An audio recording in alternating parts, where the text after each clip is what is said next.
Welcome back to the channel. Today, we're diving into episode 2 of Reacher Season 1. The mystery gets deeper, the danger gets deadlier, and Reacher moves one step closer to finding out who killed his brother. Let's get into the full story. The episode begins with Reacher focused on finding out who murdered his brother, Joe. Roscoe joins him as they go to visit Paul Hubble, but instead they meet his wife, Charlie, because Paul isn't home. While pretending to use the bathroom, Reacher secretly checks Paul's stuff. He finds Kogon grass on his shoes and thinks about what Charlie said about one of their daughters wearing glasses. Reacher connects the dots. He believes the killers used the glasses as a signal to identify Paul in prison. But since Reacher took someone else's sunglasses and Paul's were broken, the attackers got confused and went after the wrong man. Later, Reacher visits the crime scene where Joe was killed. He studies everything and realizes the shooter was highly trained and fired from close range. Since Joe worked at Homeland Security, that might be the reason he was targeted. The next morning, another murder shocks the town. Police Chief Morrison is found dead in a very brutal way, nailed to a wall. His private parts are missing, and Reacher remembers this was the same warning Hubble mentioned earlier. Now it looks like some people in the police force might be working with the killers. A new chief named Teal takes control and holds a town meeting. Reacher suggests they don't call on the FBI yet. He wants the bad guys to think they're still in charge, so they won't run or hide.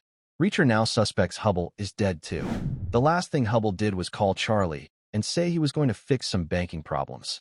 That could have led to his death. During the town meeting, things get tense. Teal makes himself chief of police, but Mr. Kleiner suddenly defends Reacher, saying he has a solid alibi. Finley is told to stay out of the way, but he starts to trust Reacher. Reacher gives him a phone so he can secretly call Picard, his contact in the Atlanta field office. They know they'll need help soon. Later, Reacher shows up at Charlie's house as she and the kids are packing. Picard takes them into witness protection so the team can focus on solving the case without putting the family at risk. Reacher decides to track down Spivey, the crooked guard from prison, but he's attacked by a group of men before he can reach him. Reacher fights back and wins, but not without injuries. He gets a bad cut on his face and back. Roscoe wants him to get stitched up, but he just uses glue to seal the wounds. After this, Reacher and Roscoe go to a nearby town to have drinks. It starts raining hard, so they end up spending the night at a motel together. The next morning, they return to town and find Roscoe's house has been broken into. A message is scratched into the front door. "See you soon." It's clear, someone is watching, and it's personal now.